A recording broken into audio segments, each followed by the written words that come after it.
灯灭的那一刻，没人喊，也没人哭，急诊室像被海风一口吞掉。第3盏灯啪的一声黑了，柜台后空无一人，墙上那块褪色的标志还在，像被海盐晒过的记忆。有人低声问：医生呢？没等到答案，只听见冰柜的压缩机抖了2下，停了。疫苗得靠它，婴儿也得靠它。你听懂了吗？这不是政治语录，这是生命的计时器，在倒数。这里是意识觉醒，记得按赞、订阅并打开小铃铛，这样您就不会错过我们的新视频。48小时对首都的新闻来说是一行时间轴，对外岛就是把门从里侧反锁。过去的20年，谁送来麻醉剂，谁在暴雨夜里缝合伤口，谁把破旧的听诊器塞到孩子怀里，大家心里明镜似的。现在门关上了，里头只剩一股药水味和一张写着下周再来的纸条，可谁能保证下周真的有来？你以为故事从断交那天开始？不，真正的开始是最后一次巡诊前的那个晴天。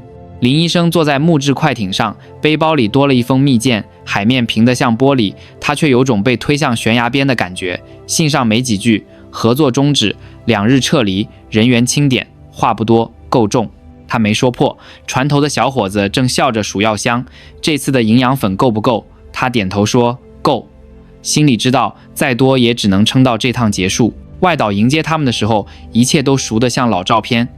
老人拿着香蕉叶包好的芋头，孩子围着冷光灯啧啧惊叹，孕妇扶着肚子，汗湿的头发贴在脸颊。你要问那时他们知道吗？当然不知道，你也不想他们知道，因为一旦知道，眼前的诊疗就变成告别式，告别最怕提前，提前就散。傍晚，海面像被火点着，村长提椰子酒说：有你们在，我们不怕。这句话以前听了无数次，温热朴实，像饭后的一碗清汤。可这一次，它像一枚钉子，钉在林医生心里。你明白那种感觉吗？不是我们走了这么简单，而是这座岛的医疗系统从明天起要学会自己呼吸。可是，一座岛要学会呼吸，得先有肺。第2天一早，首都的天空依旧湛蓝，广播里反复播着新的团队即将到位的口号。广播的语气很稳，像天气预报。问题是，预报不管你今天有没有伞。马来塔岛北边的小诊所里，玛利亚在药柜前沉默，止痛药见底，抗生素见底，针管只剩1包，冰柜在温度表却开始往上爬。她咬了咬牙，把疫苗接种先按下暂停，留给接下来1周要出生的那几个孩子。她知道这决定会被问责，可她更知道断货的代价是发烧的婴儿先扛。你可能会问，难道没有备用方案？有的，在文件里。文件写得很漂亮，接力无缝，资源充足。可在船期靠天吃饭，电力说断就断的岛上，无缝是个奢侈词。真正的无缝靠的是人，那个你叫得出名字，有他的手机号，知道他哪天习惯吃盐饼的人。设备永远来得比信任快，可走得也快，留下的是许多等一下，可并不会等。第3天清晨，港口进得出奇，收音机再次保证很快。阿土宁眯着眼看海平线，很快是多久？1周还是1个月？语言学家可以研究副词的弹性，村民没空，他们用脚丈量很快。去码头一趟，回家空手，再去一次还是空手。人的希望像潮水，退了又涨，涨了又退，最后只剩白色盐痕。首都的会议厅里挂起了横幅，新的伙伴被称作新时代。摄影师对焦，记者点头，承诺被重复到像背景音乐。可门口的技术官员摊开手，医生要熟悉地形，要学简单的问诊用语，要找稳定的冷链，这些都要时间。听起来很合理吧？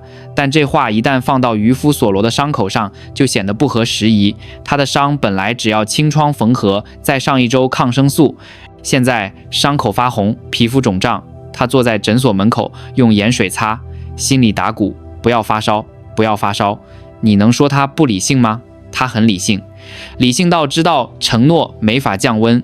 你要我给结论，太早，故事才刚开始升级。那晚，村里的老人说起一句老话：外国人总会来，但来做的事不一定是我们需要的事。这不是愤怒，是一种被反复验证后的平静。20年前的风暴救援送来了印着 logo 的雨伞，却没送一颗钉子。现在港口边的吊机开始忙，卸下的多是水泥和钢筋。孩子们被巨大的轮胎吸引，追着跑。有人笑说这回路会更平。我玩砸，好啊，路是更平了，可谁带着箱子走那条更平的路去替你量体温？有人说基础设施是长线，医疗是短线，听起来像投资组合的配置，但对孕妇来说，阵痛不会等长线兑现。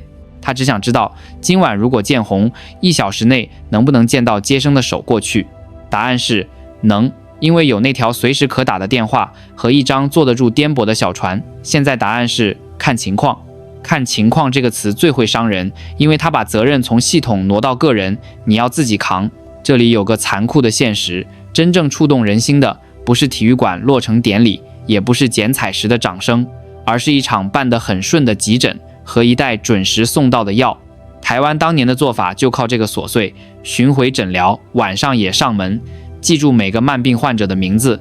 你不一定记得谁修了那条路，但你肯定记得谁在半夜替你孩子退了烧。这就是靠得住的定义，而靠得住一旦撤走，留下的不是零，是空。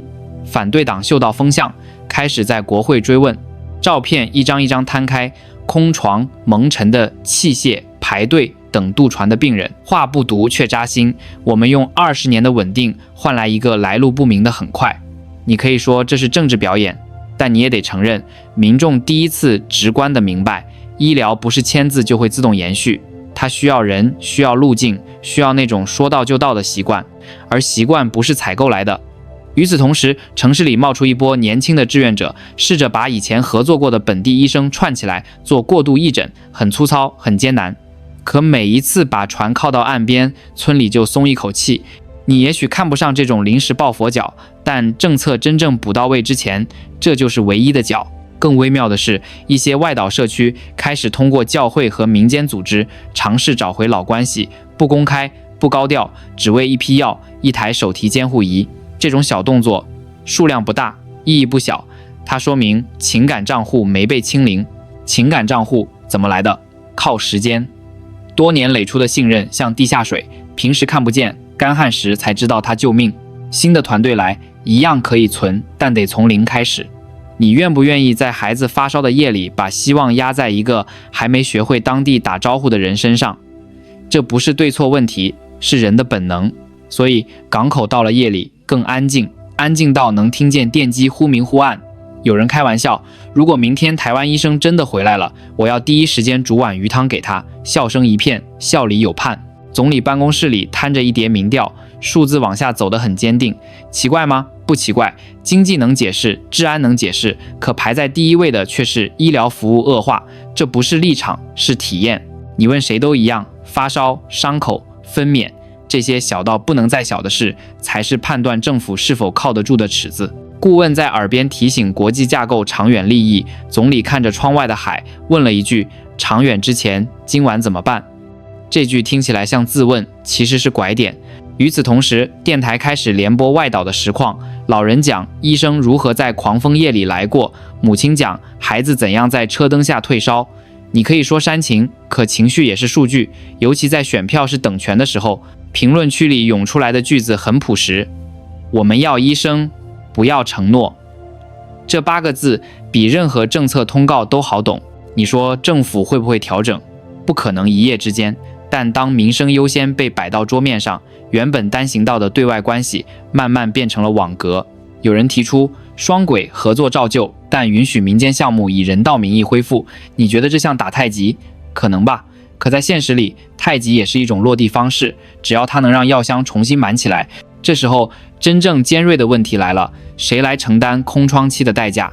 外交上的收益，半年1年后会看见。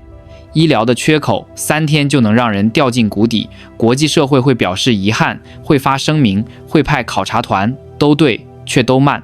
慢不是错误，但慢在医疗上就会变成错误。这话不好听，但必须说出口。当国家形象遇上保命的事，优先级该怎么排？不排清楚，代价就会由最弱的人先付。你可能还想听点硬核的，别担心，硬的也有，但不用学术词，比如冷链，疫苗要28摄氏度，岛上电力稳定吗？不稳定。发电机的柴油谁来管？要钱。道路修好有用吗？有，但前提是那条路尽头有人等着你，不然路只是更快把控送到村口。再比如信任成本，新团队要把误诊率压下去，不只靠设备，还靠共识语言。问诊要快，快就得熟，熟才进得了家门。一个进得了家门的医生，等于半个公共卫生系统。还有应急办境，过去有可以随叫随到的船和人，办境是打得通的那只电话，现在办境变成批示通过的那份公文。办境一变，小病就会长成大病。别急着下结论，先看一张心理地图。城市里的人觉得终会到位，外岛的人觉得撑不到位。同一条时间线，在不同的人身上长度不同。你在城市里说1-2周，在村里就是2次涨潮、4次落潮、1次夜里发烧。所以当新建体育馆的彩灯亮起时，诊所的风扇还在吱呀。2种亮光，谁更让人安心？答案不用投票。接下来发生的事更耐人寻味。中国使馆感到压力，宣布要建大型医疗中心，配影像设备、重症病房培训计划。这是好事，没人反对。可外岛的广播问了一句：那今晚怎么办？这是坏消息吗？也不是，它只是提醒宏观不该和微观对冲。有人会说，那就同时做，说的真对。但同时意味着成本、资金、人力、物流的双轨开动，谁来协调？谁拍板？先送药还是先剪彩？真正能救命的是能拍这个板的那只手。你或许会想起台湾过去那套慢工出细活的路径，医疗、农业、教育一起扎根，见效慢却稳。是的，稳。稳的代价是不显眼，稳的回报是靠得住。当它撤走时，留下的空会放大一切不稳，电力的不稳，交通的不稳，供给的不稳，承诺兑现节奏的不稳。所以空并不是一个零，它是一台放大镜。到这儿你可能觉得压抑，那我给你一束光。光来自哪里？来自那些不愿等很快的人，教会、学校、社区、志愿者。他们把老的电话本翻开，把能借的小型冷柜接上，把能凑的柴油凑起来。有人会说这是民间补位，也有人会担心越权。我只给一个判断，只要它能让发烧的孩子今晚降温，它就是对的。政策可以从善如流，把民间的对纳入制度的准，这不叫示弱，这叫成熟。你可能还在想，那台湾呢？台湾在官方框架之外，还是有人挂念这片海。有人在外媒说了一句：我记得他们的名字。这句话被翻译转来转去，最后落在岛上的手机屏上。人看完没哭，点了个赞，放下手机去煮晚饭。你以为这不值钱？错了，情感不是万能，但在紧要关头，他能把电话那头的喂接回到我马上到。马上到这3个字，才是小国在大棋局里能握住的底牌。先别谈宏图，先把夜里的体温表压下去。现实操作只有4件事，越快越好。第一，把冰柜稳住，疫苗要28摄氏度，发电不稳就靠柴油，柴油紧就靠券。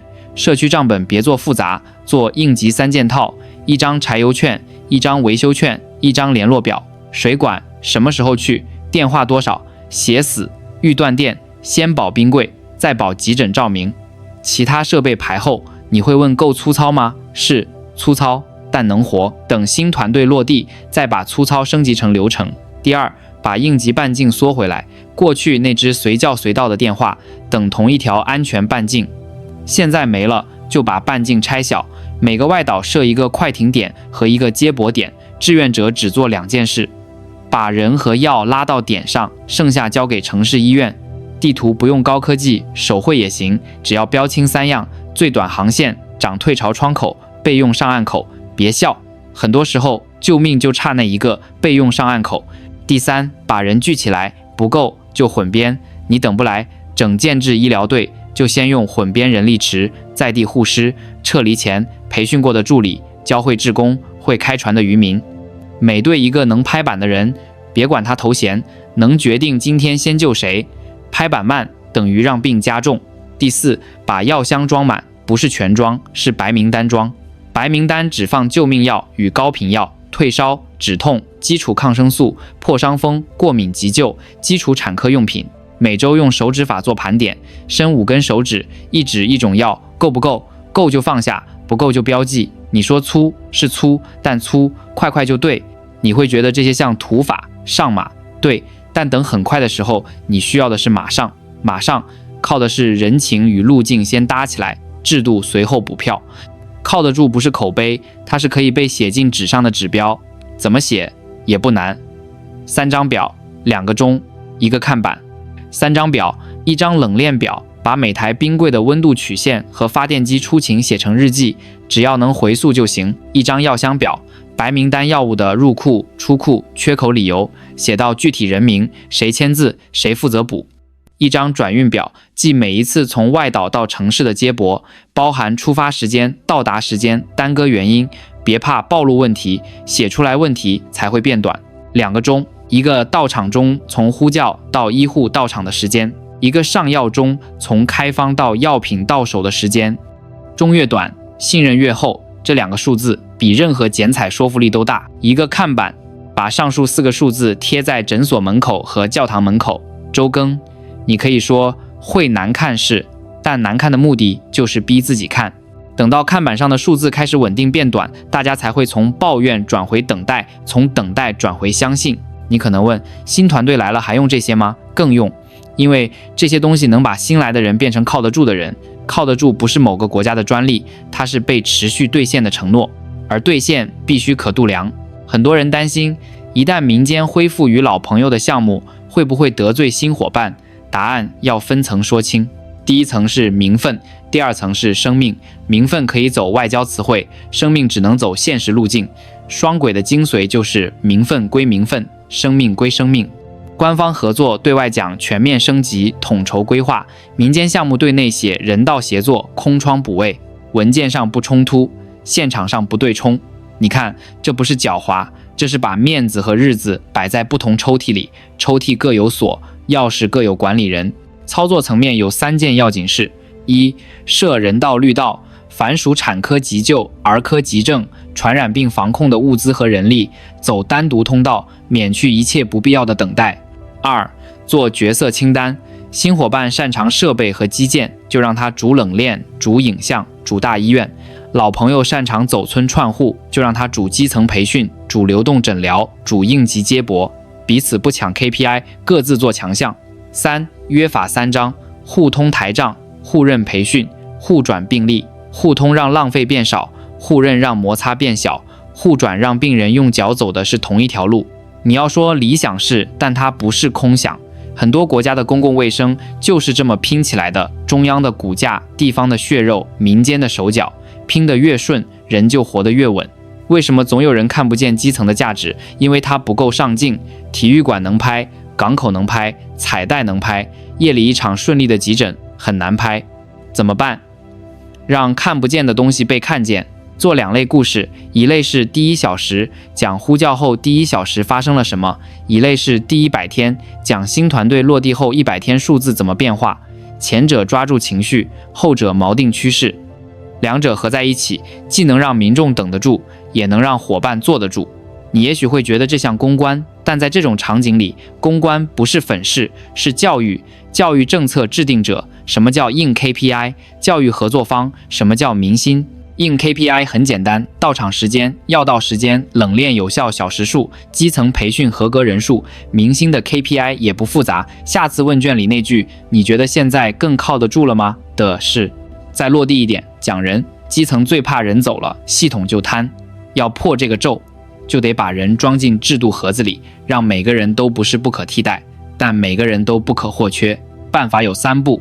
第一步，做影子岗位，每个关键位配一个影子，影子要能独立顶1-2周，顶不住的地方就调整流程，直到能顶住。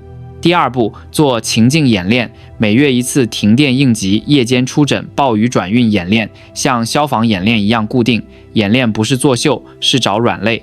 第3步，做错案复盘，不是为了追责，而是把教训写进流程。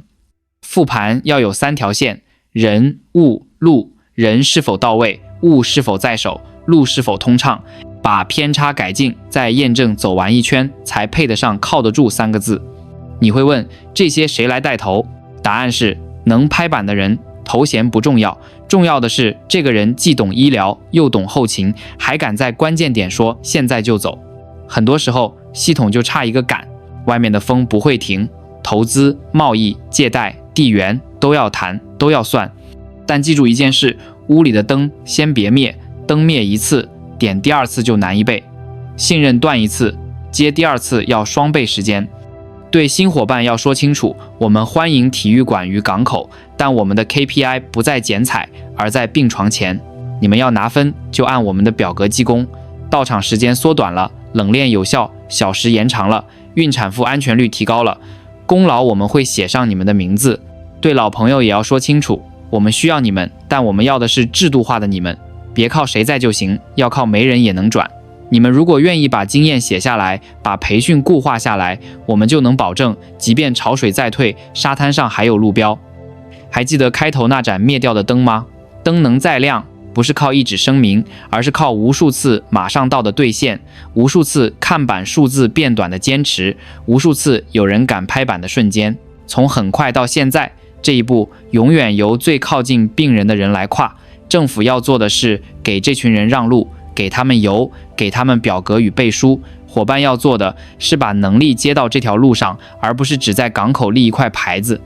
当政治与生命相撞，谁负责？负责的人不在镜头里，他可能是那个半夜被电话叫醒的护士，是那个把油桶从仓库扛到发电机旁的志工，是那个在暴雨里把快艇转向备用上岸口的渔民。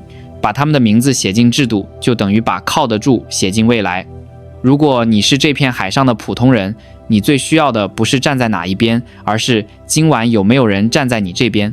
当外面的风还在吹，屋里的灯如果始终亮着，孩子会记住医生的名字，母亲会记住那双接生的手，老人会记住那句我马上到。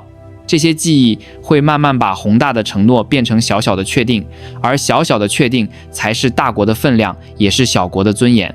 港口的吊机继续忙，货船一艘接一艘进来，卸下来的多半是钢筋水泥铺路机。对城市来说，这是未来；对外岛来说，这是噪音。集市上，老人摆摊卖木薯，边收钱边低声嘀咕：“医生什么时候回来？”没人回答，大家只互相点头。这种低声议论像地下水，慢慢聚成一股潮。潮水不是风，风可以吹散，潮却会越积越高。你挡得了一时，挡不了1月。民意就是这样，它不轰动，却稳稳把地基浸湿。反对党嗅到这种潮，开始借力。议会里话说得越来越直白：体育馆能救急吗？港口能缝合吗？水泥能退烧吗？这些话听上去粗鲁，却一刀见血。政府不敢轻易反驳，因为每个议员的选区里都有等药、等医生的亲属。政治博弈被生活绑死。新伙伴的算盘很清楚，用大工程换影响力，用长期贷款换控制权。换得值不值是外交家的事，但百姓的体温计更直白：烧退煤、刀口合煤、婴儿哭声吻煤。算盘可以空转几年，体温计不能差1克。两者一旦错位，后果就是上面有蓝图，下面没盼头。这不是理论，这是正在发生的现实。速度是什么？是今天打电话，今晚能见到人；是药见底，明天能补进来；是疫苗过期前有冷柜能续上电。速度是信任的根基，慢不是不能接受，而是要慢，得有交代，告诉你什么时候到，怎么到，中间会遇到什么，这样慢才不会变成空。台湾过去的20年就是靠速度积攒靠得住，中国的方式是靠体量制造存在感。体量重要，但如果没有速度，体量会被消耗掉。所以真正的分水岭不是谁给的多，而是谁来得快，快才是小国在大棋盘里能抓住的救命绳。这不是第一次，20年前另一场风暴后，救援船装满广告伞和 T 恤，却没钉子。今天换了国旗，换了队伍，剧本却似曾相识。能不能补课？能，但要靠制度，而不是临时善意。补课的重点有3条：一是预案不管谁走谁来，冰柜不断电，白名单要不断货，应急半径有人手。2是分工，谁擅长大工程就做大工程，谁擅长小急救就做小急救，别抢功，把命留下。3是透明数字贴在墙上，不管好看不好看，民众看得见，数字一旦缩短，信任自然回来。补课的难不在懂不懂，而在舍不舍得把面子放下。能不能把面子和日子分开，是对所有大国的考题。故事绕了一大圈，最后还是回到那盏灯。它熄灭过，但不是永远。点亮它的不是某一国的旗帜，而是某一双赶在午夜出门的手。外交棋盘再复杂，落到普通人头上，只有一个问题：今晚能不能见到医生？如果能，那就是靠得住；如果不能，其他一切都是空话。这段故事该留给谁？留给政策制定者，让他们明白数字背后是体温；留给大国，让他们知道体量要配速度；留给小国，让他们记住预案比承诺更稳；也留给你我，提醒我们在大棋局里最容易被遗忘的，往往是最关键的。因为有些灯一旦熄灭，不是第二天就能再亮，而是要等很久。可病人不会等很久，